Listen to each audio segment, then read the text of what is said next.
He looked me dead in the eyes and smiled. Not the warm kind, not the kind that says family, the kind that says you don't matter anymore. You should really consider moving into a retirement place, Grandpa.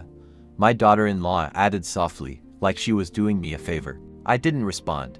I just sat there, fingers wrapped around my coffee mug, watching them. Watching my own son avoid my gaze. Watching her already measuring the walls with her eyes. That's when it hit me. They weren't asking.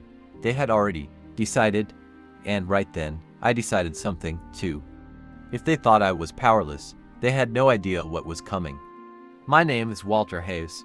I'm 76 years old, and I've spent most of my life building things that last. Houses, businesses, a family. Especially that last one. After my wife, Eleanor, passed away 2 years ago, this house became quieter, but it never felt empty to me.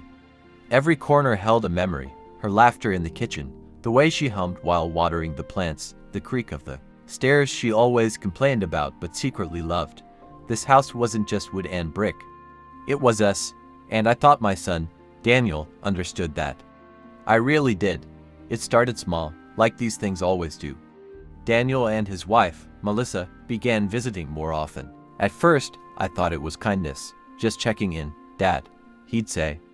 We don't want you to feel alone. Melissa would add, her hand resting lightly on my shoulder. I appreciated it. I welcomed it. But then, things shifted. Melissa started making suggestions. You know, this place is a lot of work for one person. These stairs aren't safe at your age. Wouldn't it be easier somewhere smaller? At first, I laughed it off. I've lived here longer than you've been alive, I told her once. I think I can manage a few stairs. She smiled, but it didn't reach her eyes. The visits became less about checking on me and more about evaluating the house. She'd open cabinets, peek into rooms, comment on updates the place needed, like I wasn't even there. Daniel noticed. I'm sure he did, but he said nothing. That silence grew louder with every visit. Then one evening, they came over with papers, actual papers. Daniel cleared his throat as he placed them on the table. It's just something to think about, Dad. I didn't touch them. What is it? I asked. Melissa answered before he could. A transfer agreement, she said, smoothly. It would make things simpler for everyone. We'd take over the house, handle maintenance, and you could move somewhere more comfortable. More comfortable. That's what she called it. I stared at the papers, then at my son. You want me to sign my house over to you? I asked quietly. Daniel shifted in his seat. It's not like that. It sounds exactly like that. Melissa leaned forward, her voice still sweet, still calm. We're thinking about the future, Walter. This is what's best. Best for who? That night, I didn't sleep. I sat in Eleanor's old chair, staring at the walls we built together. And for the first time in my life, I felt like a stranger in my own home. Not because of the house, but because of them. Over the next few weeks, the pressure grew. Subtle at first, then not so subtle. Melissa started bringing up retirement homes more often. This one has excellent reviews. They have medical staff on site. You'd make friends your own age. My own age, like I was already halfway gone. Daniel stayed quieter, but his silence said everything. He wasn't stopping her, which meant he agreed. Then came the day that changed everything. I walked into the living room and found Melissa rearranging my furniture without asking. What are you doing? I asked. She barely looked at me. Just trying to make the space more functional. Functional. This isn't your house, I said. She finally turned, her smile thin. Not yet, she said. Not yet. Those two words echoed in my head long after she left. That evening, I made a call.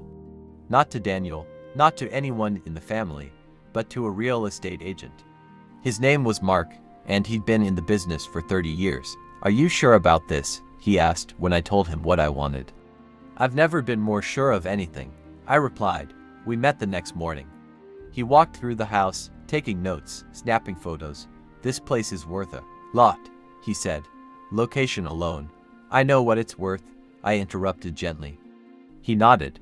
Do you want to list it quietly or go public? Public, I said.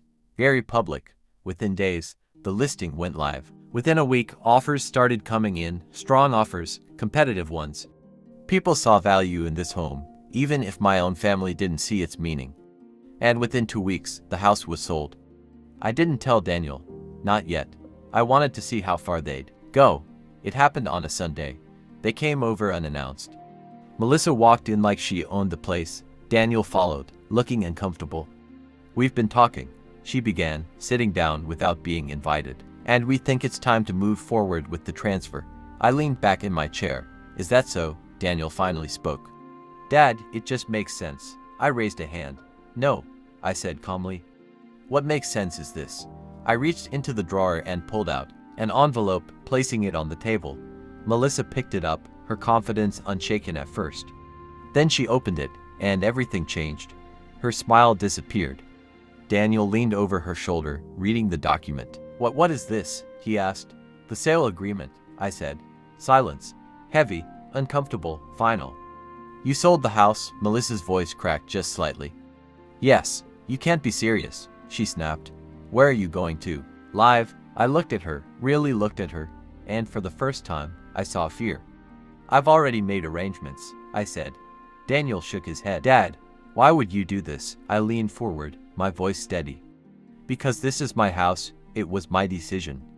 And I wasn't about to hand it over to people who treated me like I was already gone." Melissa stood up abruptly. "This is unbelievable. After everything we've done for you." I almost laughed. "Everything you've done for me," I repeated. She didn't answer, because there was no answer. Daniel looked at me, his eyes searching. "Dad, you didn't even tell me." I softened just a little. "I was going to, but I needed to know something first." "What?" "Whether you saw me as your father or just an obstacle." He looked away, and in that moment, I had my answer. They left shortly after. No shouting, no dramatic exit. Just silence, the kind that says everything words can't. In the days that followed, I packed slowly, carefully, choosing what to take and what to leave behind. Some things belonged to the house, the echoes of laughter, the weight of years. But the memories, those came with me. A week later, I moved out, not into a retirement home, not into anything Melissa had suggested, but into a small place by the lake. Quiet, peaceful, mine. The first morning I woke up there, I made coffee and sat by the window, watching the sunlight ripple across the water, just like it used to when Eleanor and I would visit years ago. For the first time in a long time, I felt at peace. Not because everything was perfect, but because everything was finally mine again. My choices, my life, my future. I started taking walks in the morning, slow at first, then longer each day. I met neighbors who didn't see me as a burden, just a man with stories to tell. I fixed a loose railing on my porch, planted flowers the way Eleanor used to like them, and in those quiet moments, I realized something I hadn't felt in a long time. I wasn't just existing, I was living. Daniel called a few days later. "I'm sorry," he said. I didn't respond right away. "I should have stood up for you," he added. "Yes," I said simply. "You should have." There was a long silence. "Can we fix this?" he asked. I looked out at the lake, the water calm, unbothered. "Maybe," I said, "but not today." As for Melissa, she never called, not once. And I suppose that told me everything I needed to know. Funny how things work. They thought I was weak. They thought I was alone. They thought they could take everything from me without realizing something important. I wasn't losing anything. I was choosing. And sometimes the most powerful thing you can do is walk away before someone else tries to push you out. Because power isn't about holding on, it's about knowing exactly when to let go, and making sure you're the one who decides how the story ends. And for the first time in a long time,